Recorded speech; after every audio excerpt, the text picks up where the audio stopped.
João piscou os olhos, tentando focar na chave que acabara de cair no ralo da rua, enquanto a chuva torrencial de Lisboa o encharcava até os ossos.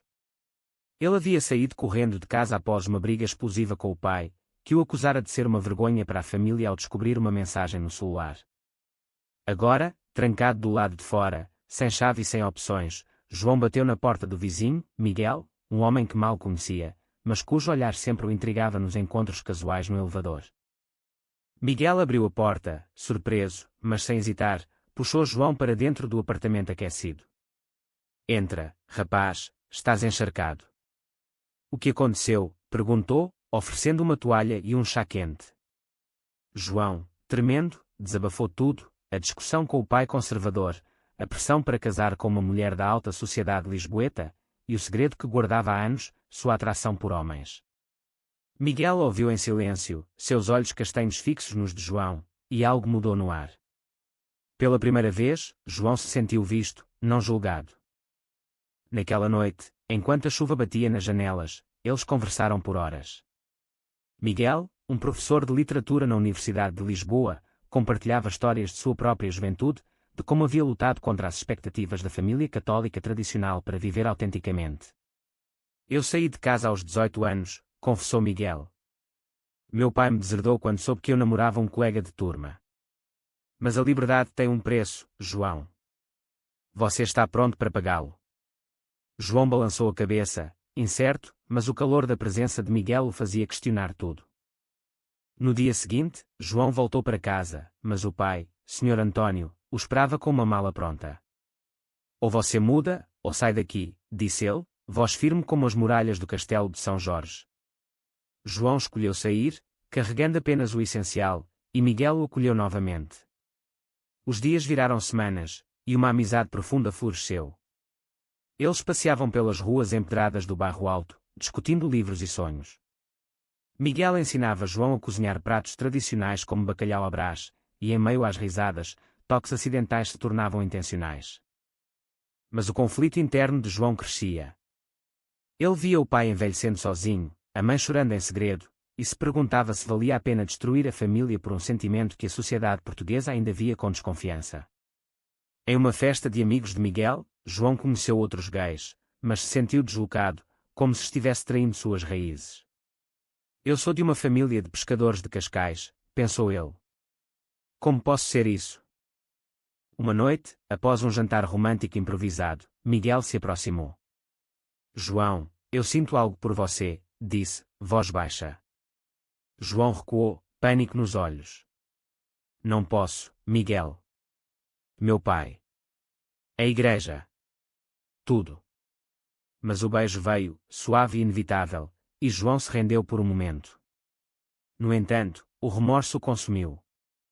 Ele saiu correndo, deixando Miguel confuso e magoado. Dias depois, João recebeu uma ligação da mãe. O pai havia sofrido um infarto. Correndo para o hospital de Santa Maria, ele encontrou o Sr. António fraco na cama. Filho, eu errei, murmurou o pai. Mas você também. Volte para casa, case-se com a filha dos nossos amigos. É o certo. João assentiu, traindo seu coração, e decidiu terminar com Miguel. A decisão o rasgava por dentro, mas a lealdade familiar prevalecia. Miguel, ao ouvir as palavras de João, não implorou. Escolhas têm consequências, disse ele, olhos marejados. Você está escolhendo o medo. João saiu, sentindo o peso da traição, mas convencido de que era o caminho moral. No entanto, ao voltar para casa, encontrou a noiva arranjada, Maria, uma mulher gentil, mas que ele nunca amaria. A vida dupla começava, cheia de mentiras e angústia. A pressão social aumentava. Amigos da família cochichavam sobre homens como ele, e João via cartazes de protestos contra o casamento gay em Lisboa. Ele se isolava, trabalhando como engenheiro em uma firma conservadora, onde piadas homofóbicas eram comuns. Miguel, por outro lado, seguia em frente, mas o vazio o consumia. Ele escreveu um poema sobre amor perdido, publicado em uma revista local, que João leu por acaso e chorou em silêncio. O conflito escalava quando Maria descobriu mensagens antigas no celular de João. Quem é Miguel? Perguntou ela, olhos cheios de dor. João negou, mas a semente da dúvida foi plantada. Ele decidiu confrontar Miguel uma última vez, para encerrar de vez. Mas ao vê-lo, a atração voltou, e eles discutiram ferozmente. Você me usou como refúgio, acusou Miguel. E agora me descarta como lixo. João rebateu, é pela minha família. Pelo que é certo. A discussão terminou em lágrimas, e João saiu, mas não sem uma semente de dúvida. Ele começou a questionar, o que é certo? Sacrificar a felicidade por tradição. A sociedade portuguesa, com sua mistura de progresso e conservadorismo, o confundia. Em uma missa na sede de Lisboa, ele rezou por orientação, mas só encontrou silêncio. Enquanto isso, Miguel enfrentava sua própria batalha. Seus alunos o admiravam, mas um colega conservador espalhava rumores sobre sua orientação, ameaçando sua carreira. Em Portugal, ainda há quem pense que somos uma ameaça, disse Miguel a um amigo. Ele decidiu lutar, participando de uma marcha pelo orgulho em Lisboa, onde bandeiras arco-íris tremulavam no vento do Tejo. João viu as notícias na TV e sentiu inveja. Ele queria estar lá, mas o medo paralisava. A tensão crescia, e ele sabia que uma escolha final se aproximava. João acordou suando frio, o sonho com Miguel ainda vívido. Ele estava casado com Maria agora, uma cerimônia discreta na igreja de São Roque, atendendo aos desejos do pai. Mas a noite de núpcias foi um tormento, ele fingiu amor, mas seu corpo traía a verdade. Maria, perceptiva, notou a distância. O que é de errado, João? Perguntou ela, voz suave. Ele mentiu, alegando cansaço do trabalho, mas o abismo entre eles crescia. No escritório em Alfama, João lidava com projetos de engenharia civil, construindo pontes literais enquanto suas pontes emocionais ruíam. Um colega, Pedro, um homem casado e pai de família, o provocava, você parece distraído, João. Problemas com a esposa. João ria forçado, mas por dentro, se odiava pela falsidade. Ele via Miguel em todo lugar, em um café no Chiado, em um livro na livraria Bertrand, em um pôr do sol no mirador da Senhora do Monte. Miguel, enquanto isso, tentava reconstruir sua vida. Ele começou a namorar um artista chamado Tiago, mas as comparações com João assombravam. Em uma exposição de arte no Lisboa Factory, Tiago beijou publicamente, e Miguel se sentiu livre pela primeira vez em meses. Mas um fotógrafo capturou o momento, e a foto viralizou nas redes sociais. Sr. António viu e confrontou João, aquele homem que você conhecia. Ele é uma aberração. Graças a Deus você se afastou. João defendeu Miguel instintivamente, o que gerou uma briga familiar.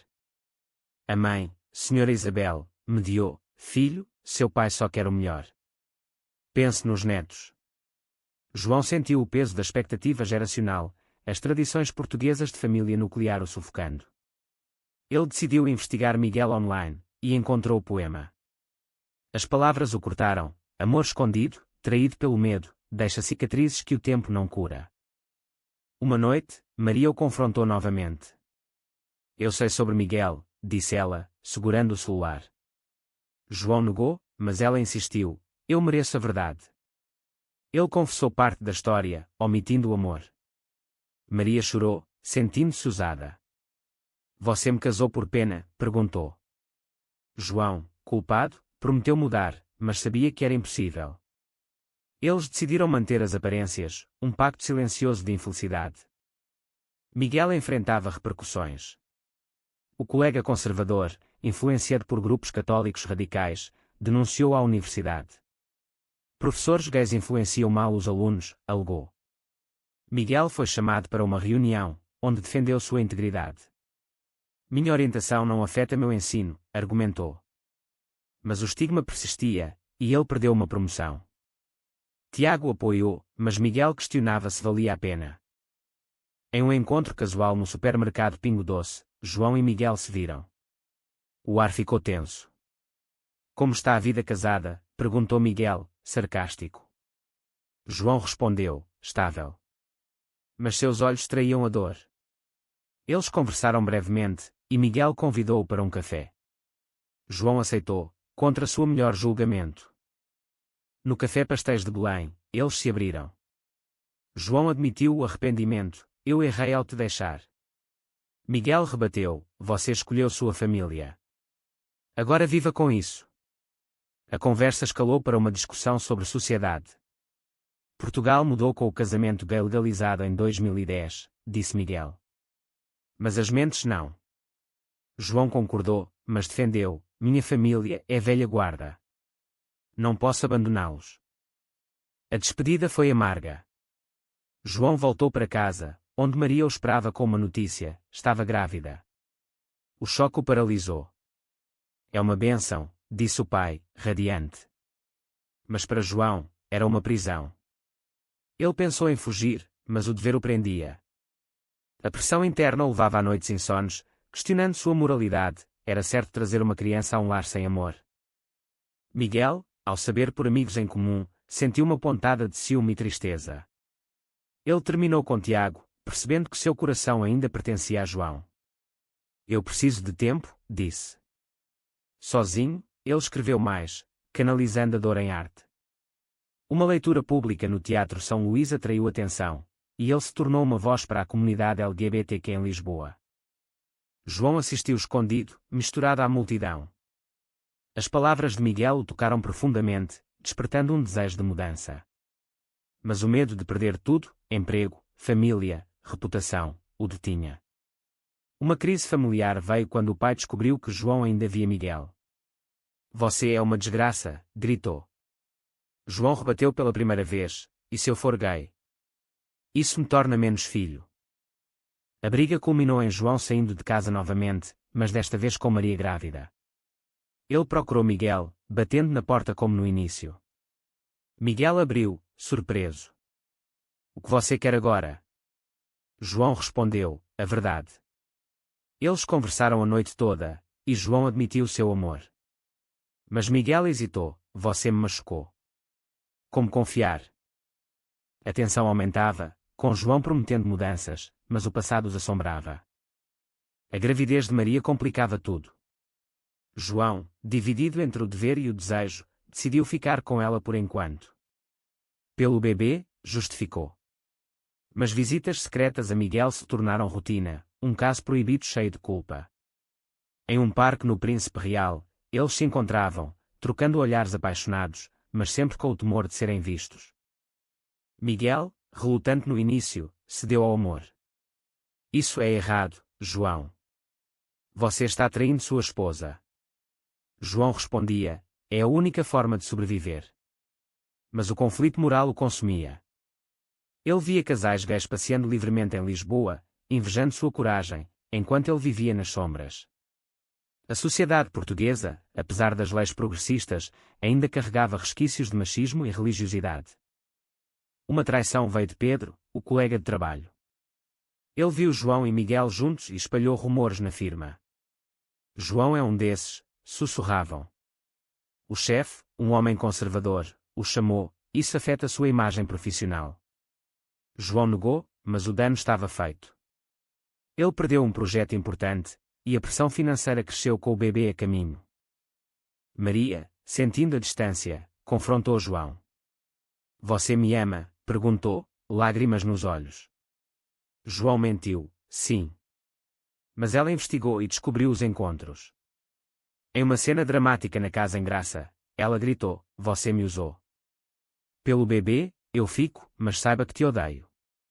João, devastado, viu o preço de suas escolhas: machucar quem amava. Miguel enfrentava sua própria crise. Sua participação na Marcha do Orgulho os pôs mais, e ele recebeu ameaças anônimas.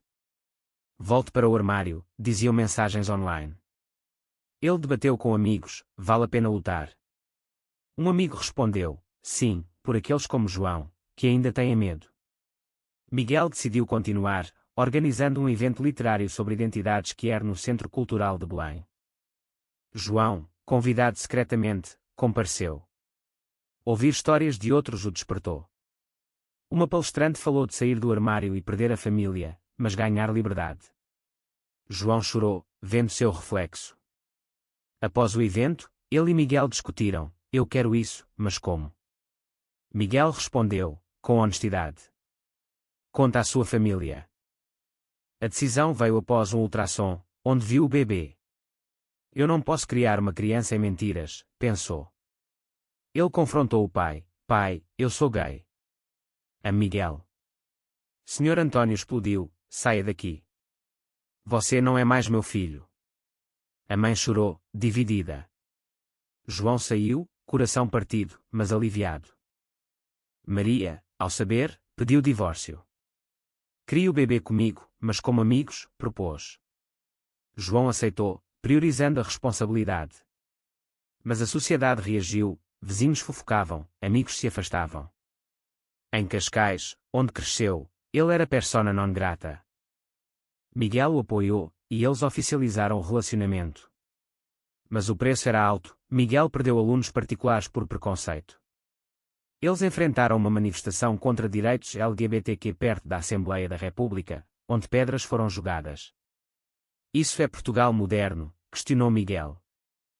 João, fortalecido, escreveu uma carta aberta para um jornal, expondo sua história. A repercussão foi mista, apoio de jovens, ódio de conservadores. Seu pai leu e, em um momento de fraqueza, ligou: eu errei, filho. Mas preciso de tempo. A tensão culminava em uma reunião familiar. Senhor Antônio, relutante, encontrou Miguel. Você o faz feliz? Perguntou.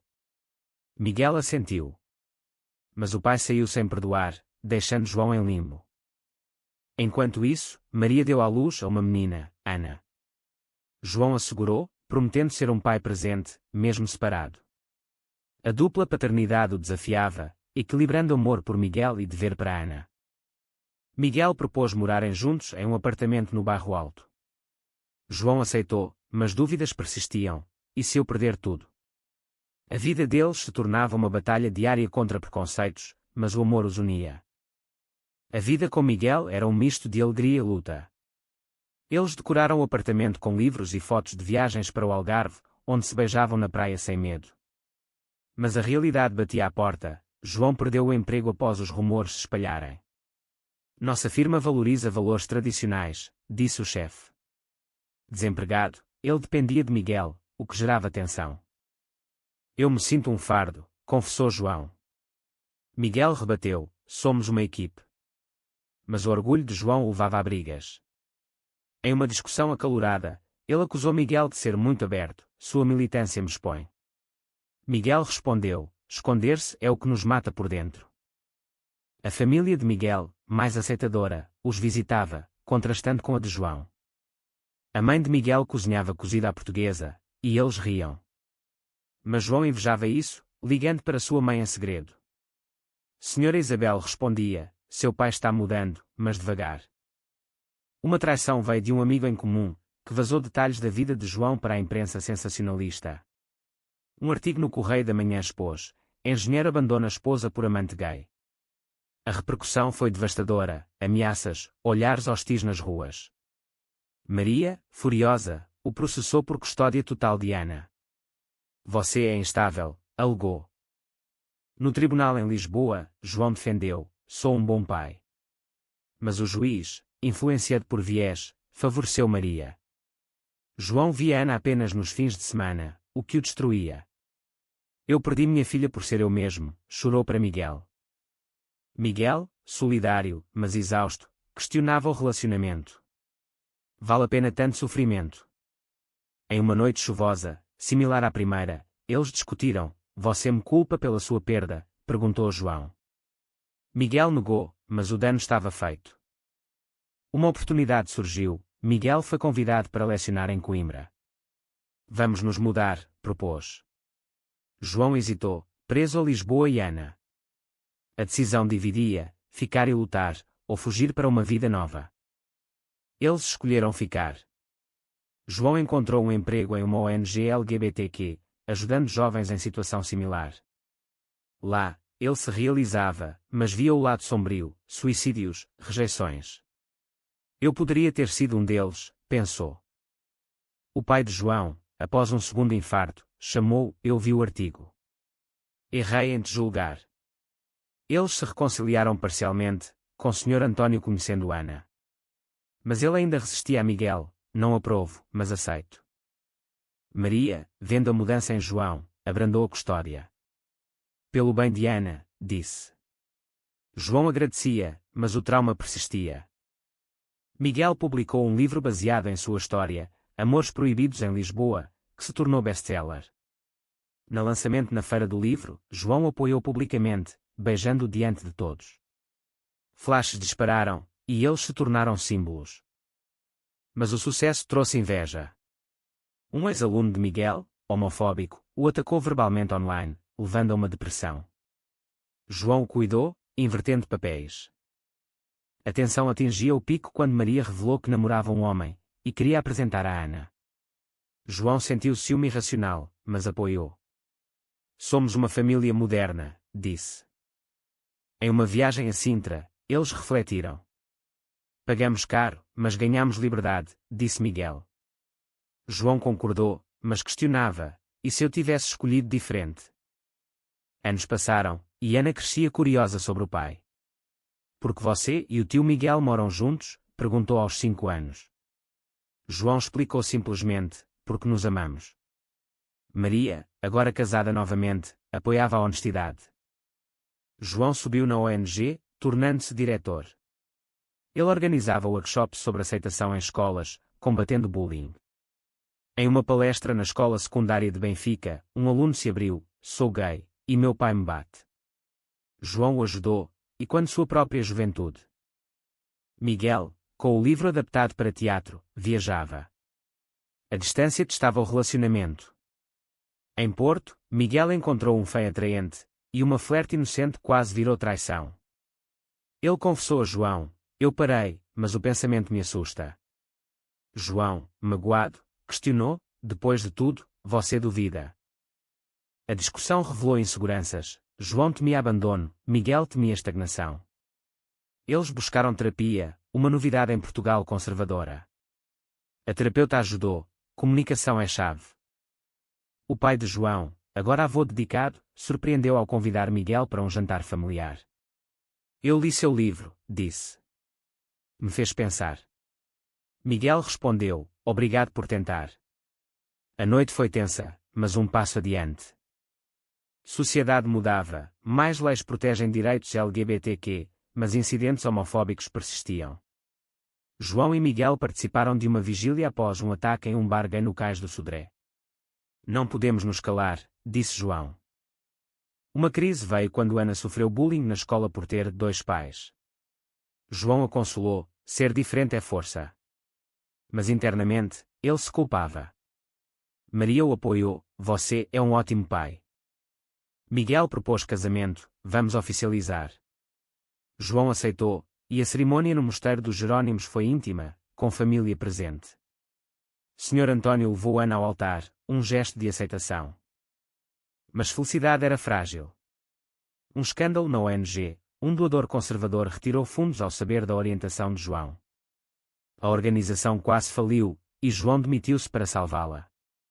Desempregado novamente, ele questionou tudo. Miguel o incentivou a escrever sua história. Juntos, publicaram 2 Caminhos, uma jornada gay em Portugal. O livro gerou debates, com críticas de grupos religiosos. Em uma entrevista na RTP, João defendeu: amor não tem gênero. Mas recebeu ódio online, levando à depressão. Miguel o ajudou a superar.